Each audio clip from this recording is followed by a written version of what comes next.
can't even tell what's going on. Dude, you keep taking my weapon upgrades. Well, I don't know which one of us I am. Why are you two done that game yet? We have a review to put up this weekend. It's really hard and kind of fun. There's a lot of awkward platforming, though. Just hurry up, stop messing around and beat that game. All right. I'm gonna start editing. You're so mean. Sign up for this. How many takes did you two hacks need to get that intro right? Who is responsible for this garbage lighting? I haven't seen storyboarding this bad since Godfather 3.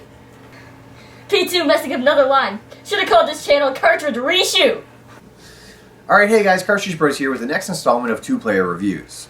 Today we're going to be reviewing a hidden gem on the PlayStation 1 that I've actually been wanting to review for quite some time. I played it when I was much younger and remembered it being a really fun co-op experience, so I decided to do it with my brother here.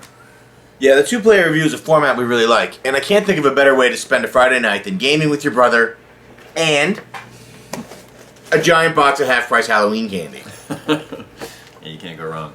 Now, the game is described in the manual as a third-person shoot-'em-up. And on the back, they actually state twice that mercy is not an option.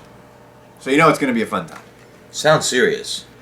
So the game that we're going to play and review for you is Assault Retribution on the PlayStation 1.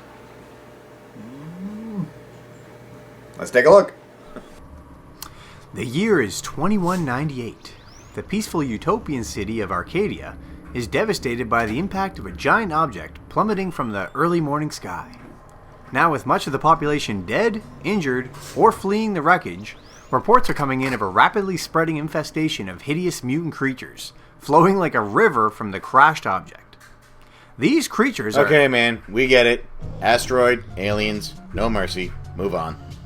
Yeah, you're right. Let's get to the gameplay, which is what actually matters in this shoot-'em-up. The gameplay is similar to Contra, but with PS1 graphics, so essentially you're just running and gunning. Don't forget the awkwardly placed platforming. Yeah, how could I? The controls are touchy, with a dedicated button for aiming up and another to bring your aim back down.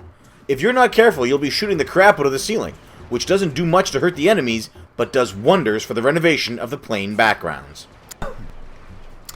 Amongst the chaotic shooting spree, you will come across some different power-ups and items that need to be used strategically to make it through to the end. This especially comes into play when playing co-op with your brother, who likes to grab all of the shiny objects that he can, leaving you to die, but still managing to steal your lives after he jumps into a pit 4 times in a row. I told you the platforming was awkward. Yes, but the power-ups are extremely useful, giving you the option to upgrade your currently equipped weapon up to 3 times, and a chance to add more powerful weapons to your arsenal for a total of 4 unique weapons each. On top of the weapon upgrades, you can also find health packs, ammo clips, invincibility shields, and smart bombs, which create a purple field around you, destroying everything in its path. The enemies seem to be on an endless respawn track, which can make killing them feel a little tedious, and most of the game you will find yourself just running as fast as you can through to the end of the level.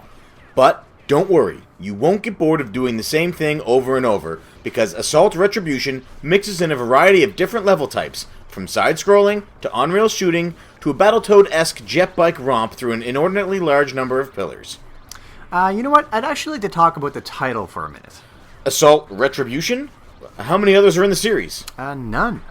But the title sort of leaves you to believe that there are others. Yeah, exactly. Why would they use a colon in the title for a game that was A, the first in a new franchise, and B, clearly not getting another entry? Well, developer Candlelight Studios was probably putting more effort into their other AAA titles. As for the graphics, I actually enjoyed them, as I am a fan of the PS1 polygon-style graphics. I, however, did not enjoy them, as I am a fan of being able to tell what the is happening on the screen.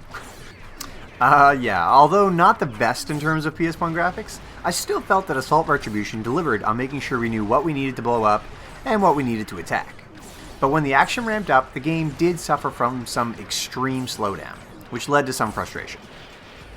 Next up, sound. The soundtracks were bland. The sound effects, bland.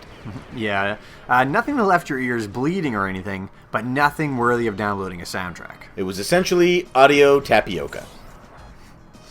Overall, despite its downfalls, Assault Retribution proved to be a fun co-op experience as I had remembered. I must admit, despite the random outbursts of cursing, I enjoyed playing through this with you. The only way it could have been better is if you weren't so slow at grabbing the shinies. So, if you're looking for a quick co-op shoot 'em up for the PS1 that not many people have heard of, then you might want to give this one a chance. Odds are it won't set you back much, unless you are the CEO of Candlelight. So if you're interested, give it a shot. Alright guys, thanks for watching this 2-player review. If you like what you saw, please feel free to comment and subscribe. And if you didn't, feel free to tell us why as well. Also, if you haven't heard of the Cartridge Club yet, the latest episode of the newest podcast is up on iTunes for download right now. Check back soon for more gaming coverage. Until then, we'll see you next time.